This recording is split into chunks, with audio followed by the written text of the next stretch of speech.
তোমরা কি তৎপুরুষ শব্দের অর্থ জানো? না জানলে একটু ভিডিওটা স্কিপ না করে আমার সঙ্গে থাকো।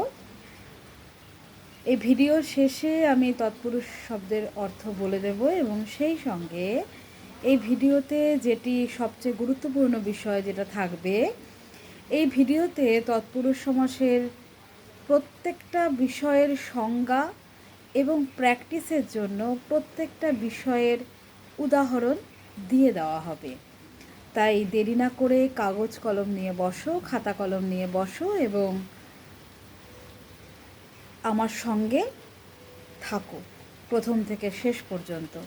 ভিডিওটা একদম স্কিপ করো না, এবং যদি আমার আলোচনা ভালো লাগে তাহলে ভিডিওটা পুরো দেখার পরে যদি মনে হয় আমার আলোচনা ভালো লেগেছে তাহলে চ্যানেলটি সাবস্ক্রাইব করতে একদম ভুলো না, আর বেল আইকনে অবশ্যই ক্লিক করে রেখো। তাহলে কথা না বাড়িয়ে আমরা আজকের আলোচনায় চলে যাচ্ছি। প্রথমেই আমরা বলবো তৎপুরুষ সমাস কাকে বলে। সংজ্ঞাটা বলছি, ধীরে ধীরে তোমরা লিখে নাও। যে সমাসে পূর্বপদের কর্ম, করণ, অপাদান ইত্যাদি কারকের বিভক্তি চিহ্ন কিংবা বিভক্তি স্থানীয় অনুসর্গের লোপ হয় এবং পরপদের অর্থটি প্রধানভাবে প্রতীয়মান হয় তাকে তৎপুরুষ সমাস বলে। এই গেল তৎপুরুষ সমাসের সংজ্ঞা। এবার তৎপুরুষ সমাসের একটা উদাহরণ দেই। যেমন ধরো, রথ দেখা, এটা হলো সমাসবদ্ধ পদ। এর ব্যাসবাক্য হলো রথকে দেখা। রথকে দেখা, রথকে কথাটা একসাথে হবে, দেখা আলাদা হবে, এটা ব্যাসবাক্য। এবার যেটা বলার যে কোন পদের প্রাধান্য থাকে, তৎপুরুষ সমাসে পরপদের প্রাধান্য থাকে। এবার ধীরে ধীরে আমরা শ্রেণীবিভাগে আসব। যদিও আজকে তৎপুরুষ সমাস শেষ করা কোনোভাবেই সম্ভব হবে না, তাহলে ভিডিওটা এত দীর্ঘ হয়ে যাবে যে কেউ দেখবে না। যাই হোক, তৎপুরুষ সমাস আমরা হয়তো 3টে পর্বে শেষ করতে পারবো। তা আজকে তৎপুরুষ সমাসের প্রথম পর্ব ধরো চলছে। যাই হোক, প্রথমে আমরা চলে আসি তৎপুরুষ সমাসের প্রথম ভাগ, কর্ম তৎপুরুষ। আর তৎপুরুষ সমাসই এমন একটা সমাস যেটা কারকের নামানুসারে হয়ে থাকে। প্রথমে আমরা আসব কর্ম তৎপুরুষে। কর্ম তৎপুরুষে কী হয়? কর্ম তৎপুরুষে ব্যাসবাক্যে প্রথম পদে বা পূর্ব পদে কে বিভক্তি যুক্ত হয়। তাহলে কর্ম তৎপুরুষে কী হয়? ব্যাসবাক্যে পূর্ব পদে কে বিভক্তি যুক্ত হয়। তাহলে আমরা কয়েকটা উদাহরণ দিচ্ছি, তোমরা লিখে ফেলো ফটাফট। আগে উদাহরণগুলো বলি, তারপরে ব্যাসবাক্যগুলো বলছি। যেমন ধরো, রথ দেখা, দেশোদ্ধার। তোমরা কিন্তু নিচে নিচে লিখবে, পাশাপাশি লিখবে না, খাতায় নিচে নিচে লেখো। আমি আগে উদাহরণগুলো বলি, পরে ব্যাসবাক্যগুলো বলে দেব। রথ দেখা, দেশোদ্ধার, ছেলে ভুলানো, লোক দেখানো, গাঁট কাটা। গাঁট মিন্স পকেট। গাঁট কাটা, বধূ বরণ, ঘর মোছা, মালা বদল, লুচি ভাজা, কলা বেচা, বাসন ধোয়া। তাহলে এগুলো গেল সমাসবদ্ধ পদ। এবার এগুলোকে যদি আমরা ব্যাসবাক্য লিখি এগুলোর, তাহলে কি করতে হবে? পূর্ব পদের সঙ্গে কে বিভক্তি যুক্ত করতে হবে। আমি দু একটা উদাহরণ বলে দেব, বাদবাকি তোমরা প্র্যাকটিস করবে। যদি কোনোভাবে কোনো সমস্যা হয় আমাকে কমেন্ট বক্সে অবশ্যই জানাবে, আমি তার রিপ্লাই দিয়ে দেব। যেমন ধরো, রথ দেখা, রথকে দেখা, গাঁট কাটা, গাঁটকে কাটা, দেশোদ্ধার। এবার দেশোদ্ধার যখন আমরা করব তখন আমাদের স্বাভাবিকভাবেই এটাকে দুটো পদে আগে ভাগ করতে হবে। দেশোদ্ধারকে ভাঙলে আমরা কি পাবো? দেশ যোগ উদ্ধার। তাহলে পূর্বপদ দেশ, উত্তরপদ উদ্ধার। তাহলে কি হলো? দেশকে উদ্ধার। এই রকমভাবে কর্মতৎপুরুষ সমাসে পূর্বপদের সঙ্গে কে বিভক্তি যুক্ত হয়। পূর্বপদের সঙ্গে কে বিভক্তি যুক্ত করে ব্যাসবাক্য গঠন করবে। এবার আমরা চলে যাব করণ তৎপুরুষ সমাসে। করণ তৎপুরুষ সমাসে যাওয়ার আগে কর্মতৎপুরুষ সমাসের সংজ্ঞাটা বলে দিয়ে নিই। যে সমাসের পূর্বপদে কে বিভক্তি যুক্ত হয় তাকে কর্ম তৎপুরুষ সমাস বলে। এই গেল সংজ্ঞা।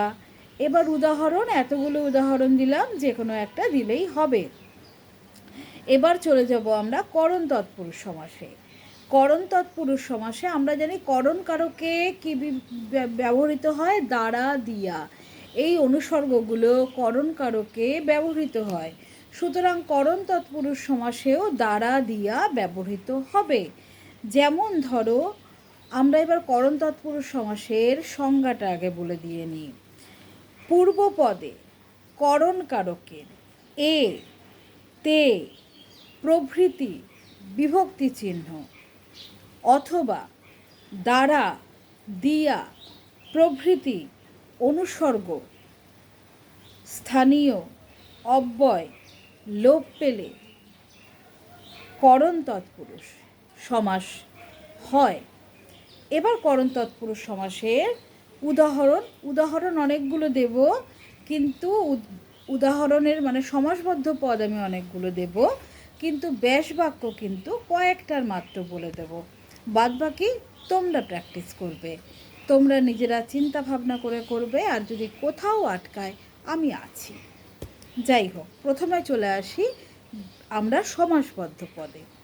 অস্ত্রাহত, অস্ত্রাহত, অ দন্ত শয় তয় রফলা আকার হ ত, অস্ত্রাহত। তৃষ্ণার্ত, তৃষ্ণার্ত, তৃষ্ণার্ত এটা আমি বলে দিয়ে নিই। তৃষ্ণার্তকে ভাঙলে আমরা পাবো তৃষ্ণা যোগ ঋত। ঋত বানান হচ্ছে রি ত। রি মিন্স অওয়ার যে রি, সেই রি, রি ত। তারপরে হচ্ছে গিয়ে পরান্ন প্রতিপালিত, আশাহত, পরভৃত, ভৃত মিন্স পালিত, মায়াচ্ছন্ন, বিধিবদ্ধ, ঢেকি ছাটা, দুগ্ধ পোষ্য, বায়ুপূর্ণ, ছায়া স্নিগ্ধ, মায়াবদ্ধ, ছায়াবৃতা। এই এতগুলো বললাম। এবার আমি গোটা দুয়েক সলভ করে দিচ্ছি, বাদ বাকিটা তোমরা করো। যেমন ধরো ছায়াবৃতা, ছায়াবৃতাকে ভাঙলে আমরা কি পাবো? ছায়া যোগ আবৃতা। তাহলে এখানে কি হবে? করণ কারকের ব্যবহৃত অনুসর্গ দ্বারা ব্যবহার করে আমরা করব। অন্য কিছু নর্মালি হয় ব্যবহার খুব একটা হয় না, তোমরা দ্বারা দিয়েই সব করবে, চিন্তা নেই কিছু। এখানে এ তে বিভক্তি চিহ্ন নিয়ে অত ভাবতে হবে না, যা আসে পরীক্ষায় সবই প্রায় দ্বারা দিয়ে আসে। এবার মনে করো অস্ত্রাহত, অস্ত্র যোগ আহত। তাহলে কি করব আমরা? অস্ত্র দ্বারা আহত। তারপরে আরেকটা যেটা কি বললাম? ছায়াবৃতা, ছায়াবৃতা, ছায়া যোগ আবৃতা। এটা কেমন হবে? ছায়া দ্বারা আবৃতা। তাহলে আমরা কি করব? করণ তৎপুরুষ সমাসে পূর্বপদ আর উত্তরপদের মাঝে দ্বারা শব্দটি ব্যবহার করে ব্যাসবাক্য গঠন করব। তোমরা করো, যেগুলো পারবে না সেগুলোর জন্য আমি আছি। এরপরে চলে যাব আমরা নিমিত্ত তৎপুরুষে। নিমিত্ত তৎপুরুষের ক্ষেত্রে একটা বিষয় আমাদেরকে মাথায় রাখতে হবে। যদি দেখা যায় যে নিঃশর্ত দান বোঝাচ্ছে, তাহলে পূর্বপদে কে বিভক্তি যুক্ত হবে। কিন্তু অন্যান্য ক্ষেত্রে জন্য বা নিমিত্ত অব্যয় ব্যবহার করা হবে, জন্য বা নিমিত্ত অনুসর্গ, কারণ অনুসর্গগুলো সবই অব্যয়, তাই অব্যয় বললাম। তোমরা অনুসর্গও বলতে পারো, কোনো অসুবিধা নেই, অনুসর্গ বা অব্যয় যেটাই বলো না কেন, জন্য বা নিমিত্ত অনুসর্গ ব্যবহার করা হবে। আমরা জানি নিমিত্ত কারকে জন্য বা নিমিত্ত অনুসর্গ ব্যবহৃত হয়। যাই হোক, তাহলে আমরা দেখি কোথায় কে বিভক্তিযুক্ত হয় আর কোথায় জন্য বা নিমিত্ত হয়। কয়েকটা উদাহরণ দিয়ে দেখি। মনে করো দেবদত্ত। দেবদত্ত মিন্স দেবতাকে যেটা দেওয়া হচ্ছে, তা আমরা যখন ঈশ্বরের উদ্দেশ্যে কিছু দেই সেখানটায় তো কোনো শর্ত থাকছে না, সেটা নিঃশর্ত হচ্ছে। তাহলে নিঃস্বার্থভাবে যেটা দেওয়া হচ্ছে বা নিঃশর্তভাবে যেটা দেওয়া হচ্ছে সেটা কে বিভক্তিযুক্ত হয়। মনে করো দেবদত্ত, তাহলে কি হবে, দেবকে দত্ত। এইবার প্রশ্ন হলো, আমরা কে বিভক্তি কিন্তু কর্মতৎপুরুষেও দেখেছি, এবার কি হবে, কর্মতৎপুরুষেও কে, এদিকে নিমিত্ত তৎপুরুষেও আমি বলছি কে। তখন আমাদেরকে বুঝতে হবে কর্মতৎপুরুষের কে আর নিমিত্ত তৎপুরুষের কে, এই দুটোর মধ্যে ফারাক কোথায় আছে। নিমিত্ত তৎপুরুষের কে হচ্ছে নিঃস্বার্থভাবে বা নিঃশর্তভাবে দান, আর কর্মতৎপুরুষের কের ক্ষেত্রে সেই রকম কোনো ব্যাপার নেই। এবার জন্য বা নিমিত্ত দিয়ে আমরা করব। আমি কতগুলো উদাহরণ আগে বলি, তোমরা লিখে নাও খাতা খুলে। স্বদেশ প্রেম, শিশু সাহিত্য, জপমালা, জলকর, ছাত্রাবাস, ডাক মাশুল, মোটামুটি যেগুলো একটু ইম্পর্টেন্ট সেগুলোই বলছি। বিয়ে পাগলা, তপবন, লোকহিত, মরা কান্না, মরা বানান হচ্ছে ডয় শূন্যটা হবে, হ্যাঁ, মরা কান্না, এই কটাই দিলাম। এইবার এটা ব্যাসবাক্য কী করবে, মনে করে লোকহিত, লোকের জন্য হিত। আবার ধরো ছাত্রাবাস, ছাত্রদের জন্য আবাস। স্বদেশ প্রেম, স্বদেশের জন্য প্রেম। এই রকমভাবে মাঝখানে জন্যর জায়গায় তোমরা নিমিত্তও দিতে পারো, হয় নিমিত্ত নয় জন্য, কোনো সমস্যা নেই, যেটা ইচ্ছা সেটা দেবে, যেটা সুবিধা মনে হবে সেটা দেবে, দিয়ে করতে পারো।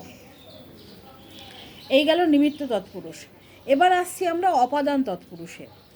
অপাদান তৎপুরুষে কি হয়, অপাদান তৎপুরুষে হইতে বা থেকে ব্যবহার করা হয়। আমরা জানি অপাদান কারকে যে অনুসর্গটা ব্যবহার করা হয় সেই অনুসর্গটা হলো হইতে বা থেকে। তার আগে বলে দিয়ে নিই সম্প্রদান তৎপুরুষের আমি সংজ্ঞাটা বলিনি, সেটা বলে দিয়ে নিই। যদি পূর্বপদে সম্প্রদান কারকের কে বিভক্তি লোপ পায় তবে সম্প্রদান তৎপুরুষ সমাস হয়। এবার অপাদান তৎপুরুষ সমাসের সংজ্ঞাটা বলে দিয়ে নিই। পূর্বপদে অপাদান কারকের এ, তে ইত্যাদি বিভক্তি চিহ্ন এবং চে, থেকে প্রভৃতি অনুসর্গ লোপ পেলে অপাদান তৎপুরুষ সমাস হয়। এই গেল হচ্ছে গিয়ে অপাদান তৎপুরুষ সমাসের সংজ্ঞা। এইবার আমরা চলে আসি উদাহরণে। পরপর কতগুলো উদাহরণ বলবো, আজকে এই অপাদান তৎপুরুষ পর্যন্তই করাবো, কারণ এরপরে আরও লেন্দি হয়ে যাবে, তখন কেউ ধৈর্য রাখতে পারবে না, আবার কালকে আসবো। যেমন ধরো ঐশ্বর্য ভ্রষ্ট, স্বাধিকার বঞ্চিত, পারিজাত বানান পয়াকার, বয়শূন্য রয় হস্যি, বর্গীয় জয় আকার ত, এই হলো পারিজাত। কিন্তু পারিজাতে পূর্বপদ কোনটা, পারি, উত্তরপদ জাত। এইবার এটা যখন ব্যাসবাক্য আমরা করব তখন পারি বানানটা কিন্তু বয়শূন্য রয় দীর্ঘী হয়ে যাবে।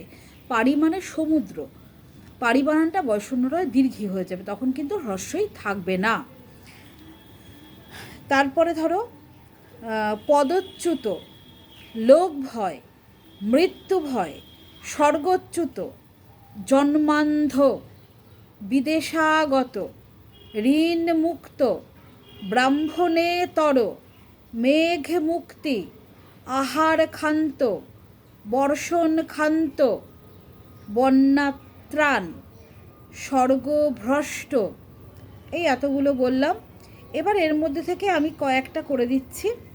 যেমন ধরো জন্মান্ধ মানে জন্ম যোগ অন্ধ, মানে জন্ম হইতে অন্ধ, অথবা জন্ম থেকে অন্ধ। তোমরা হইতে বা থেকে যে কোনো একটা করতে পারো, কিন্তু হইতে বললে একটু শুনতে ভালো লাগে। সব কিছুরই তো শ্রুতিমধুর শ্রুতিকটু একটা ব্যাপার আছে, তা থেকে বললে কটু লাগে না, কিন্তু হইতে বললে শুনতে ভালো লাগে বেশি। যাই হোক, ব্রাহ্মণেতর, ব্রাহ্মণেতর ভাঙলে আমরা কি পাই? ব্রাহ্মণ যোগ ইতর, তাহলে ব্রাহ্মণ হইতে ইতর। মেঘ মুক্তি, মেঘ হইতে মুক্তি, এইরকমভাবে তোমরা চেষ্টা করো। কালকে আমি আবার অধিকরণ তৎপুরুষ থেকে নিয়ে আসবো, কারণ তৎপুরুষ সমাসটা বেশ বড়, এটা একদিনে করানো কোনোভাবেই সম্ভব না। মানে সম্ভব অবশ্যই, কিন্তু সেই ধৈর্য ছেলে মেয়েদের নেই যে 1 ঘন্টা ধরে বসে ইউটিউবে একটা ভিডিও দেখবে। যাই হোক, আজকে এই পর্যন্তই থাকলো। তোমরা এগুলো চেষ্টা করো, না পারলে অবশ্যই কমেন্ট বক্সে জানিও। আর চ্যানেলটা সাবস্ক্রাইব করতে কিন্তু একদম ভুলো না। কালকে পরবর্তী ভিডিও নিয়ে আসছি। আশা করি 2 দিনের মধ্যে তৎপুরুষ সমাসটা শেষ করতে পারবো। সঙ্গে থেকো, পাশে থেকো, ভালো থেকো সবাই। সবাইকে ভালোবাসা জানালাম। ভালো থেকো।